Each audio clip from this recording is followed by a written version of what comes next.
pick up ace-queen suited in the small blind. We're playing four-handed at the moment. The game wasn't great, and several players all picked up at once. Some others took a break, so we're waiting on new players to arrive from the must move. Under the gun raises to 30. The button is on the pre-flop raiser's direct left. He makes the call. I'm the next player to act. We've got a strong starting hand, and we don't want to play out of position in a multi-way pot. I 3-bet to 150. A re-raise should allow us to win it without seeing a flop pretty often. Not in this case though. Under the gun calls for 120 more. We'll be going to battle with him. The button folds. We're heads up in a big pot. The flop comes king 10 deuce with two spades. We at least have a draw to the nuts. We'll have hands like sets, top two pair, aces, and ace king in our range. I down bet to 110 so that we can fold out hands like small and medium pocket pairs that didn't improve to a set. I can't imagine getting raised on this board after we 3-bet pre-flop, so we should at least get to a turn frequently if we don't win it immediately with a low risk bet.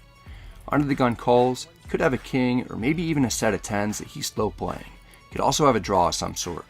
The turn is the jack of spades giving us Broadway. It's a little bit scary that the third spade is out there. Not all that concerning though, since most of the high spades are accounted for other than the ace. I want to try to get as much money in now as I can because there are plenty of bad river cards that will either kill the action or cause us to lose. I bet 400. The opponent could have a variety of strong hands including flushes, straights, sets, two pair, and top top. He calls. I'm going to completely bomb river if it's a blank. Instead, it's the six of spades putting 4 to the flush on board. It's a nightmare river. I check. Our hand has value and beats everything other than a flush. The opponent isn't sure whether or not he wants to fire. Eventually, he comes to a decision and aggressively checks back. I turn over the straight, still not knowing if it's good. Under the gun isn't happy when he sees it. We never see what the opponent had, but he'd once again tell me that he had pocket tens, this time for middle set on the flop. With this pot coming towards us, we're only down $400. We've recovered $1,600 from the low point, and we're on a roll. It's our turn for pocket tens. I'm in the cutoff. Few players have joined us at the table, but we're still not full yet. We're going to be playing this one. I raised to 30. Small blind calls, the big blind calls as well. We're going 3 ways to the flop in position. It comes queen 7-3 with 2 clubs. Not terrible. We've got second pair and a backdoor flush draw. Both opponents check. Most of the time I'll check back. This time I bet 40 to keep control of the pot. I can perhaps check back turn and get to a river cheaply. Plus, if tens are best, we'll need a little protection against aces, kings, and jacks coming out. Small blind calls. The big blind folds. It's down to heads up. The turn is the ace of spades, which seems bad because it's another over, but it's a much better card for our range as the pre-flop aggressor. Small blind checks. Normally I check at this point, but I'll have so many strong hands in my range that the small blind can't have after he only called the pre-flop raise rather than 3-bet. I can have sets of aces and queens that the opponent won't have. I'll also have ace queen and ace king that he won't have either. I sort of have the perfect hand to check back and try to get to showdown with, but I bet 70, somewhat turning my hand into a bluff. Mostly, I'm betting to keep the pressure on so I can set up a big river bet that the small blind almost certainly won't be able to call, regardless of what he has, unless he has a flush draw that gets there. The small blind calls again. Maybe he's got a draw that we're ahead of, or maybe he has the ace of clubs in his hand, or a queen that he just doesn't want to give up on just yet. The river is the jack of spades, so the flush draw misses. The small blind doesn't care that I've been the aggressor the entire hand up to this point. He leads for 130. What could he possibly have that's that strong? We've got key removal with our 2 tens, particularly the 10 of clubs, blocking king 10 of clubs. This wager of 130 we're facing looks like a blocker bet from a mediocre hand to prevent me from making a much larger bet that the opponent doesn't want to call. On a board that now has 3 Broadway cards out there, we have removal to the nuts. There just aren't many super strong holdings that the small blind will have, but there are plenty that we could have played this way. I've also got a very good image, only showing down winners against this opponent in multiple hands previously. I want to capitalize on our history, the board run out, and my blockers. I raised to 400, completely turning our hand into a bluff. Hopefully we can get a hand even as strong as ace-9 of clubs to fold. I was hoping for a quick laydown, but we're going to have to sweat this bluff out. The opponent must be stronger than I thought. A minute goes by and the player still doesn't look like he's come any closer to a decision. 2 minutes go by, he's deep in the tank. Finally, after more than 2.5 minutes, we hear from him. I guess it's no good.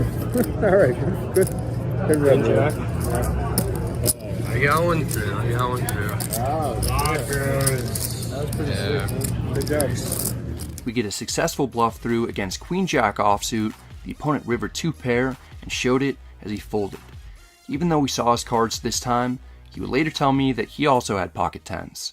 We're about 7 hours into the session when we pick up Jack 10 suited on the button. This hand is particularly fun to play because it can make 4 separate straights that will all be the nuts. I raised to 30.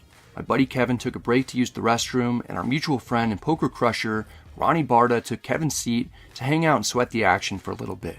The big blind calls, we're heads up in position. Hit the like button on the count of 3 if you want to see some run good. Ready? 1, 2, 3.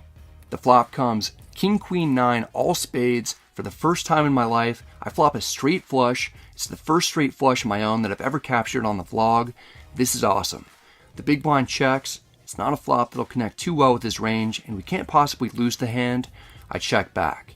The turn is the ace of clubs. It's another card that should be better for us. The big blind checks. He may have complete air. I want to build this pot, but the best way to make money is probably to give the big blind one more opportunity to bluff at it. I check again. The river is as unbelievable as it gets. It's the ace of spades giving us the royal flush. We've got the best hand in poker with the best suit. Some people go their entire lives without hitting a royal flush. Daniel Negreanu famously has never hit one. This is even more insane since this is a 6-card royal flush, which I've never heard of anyone doing ever. I've actually hit a few royal flushes before, but this is the coolest one. The big blind checks. There's almost no way that he has anything too strong, especially since the 6 highest spades are all accounted for. I want to at least make some money and possibly induce a bluff. I bet 10, the absolute minimum. The opponent doesn't seem like he even wants to pay that amount. It'd be a huge shame if he folded. Fortunately, he calls. Royal flush.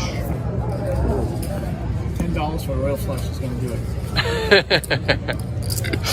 Royal flush. Yeah. Ronnie Barda.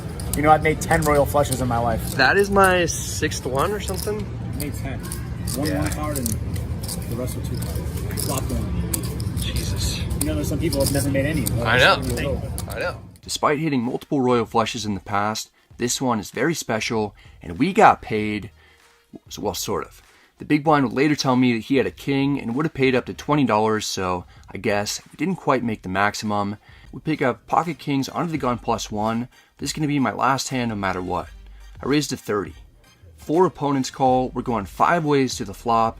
I don't like having a premium pocket pair with that many players because it's hard for high pairs to hold up. The flop comes King 8-8 with 2 hearts. We flop a full house 15 minutes after flopping a straight flush that turned into a royal. The small blind and big blind check. I check. Under the gun +2 checks. The player in middle position can't help himself. He bets 40 into multiple players. This is getting good. Folds to me. I'm not going to do anything to scare the opponent away. I call. Under the gun +2 folds. It's down to heads up. We've got the second nuts. The turn is the 7 of hearts, so the flush draw gets there. It'd be amazing if the opponent improved. I checked the middle position player. He doesn't seem to be worried about all the hearts out there or me having a monster. He bets 95.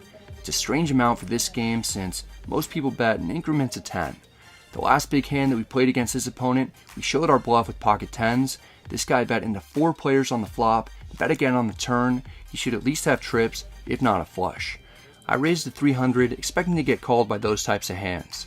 The opponent is actually a cool guy that has handled all the pots that we played together well, even when I showed him a bluff, so a small part of me feels bad that he keeps running into unfortunate circumstances. He makes the correct decision in this instance to fold. I let him know that we flopped the boat. It's not a massive pot, but it's fun for multiple reasons.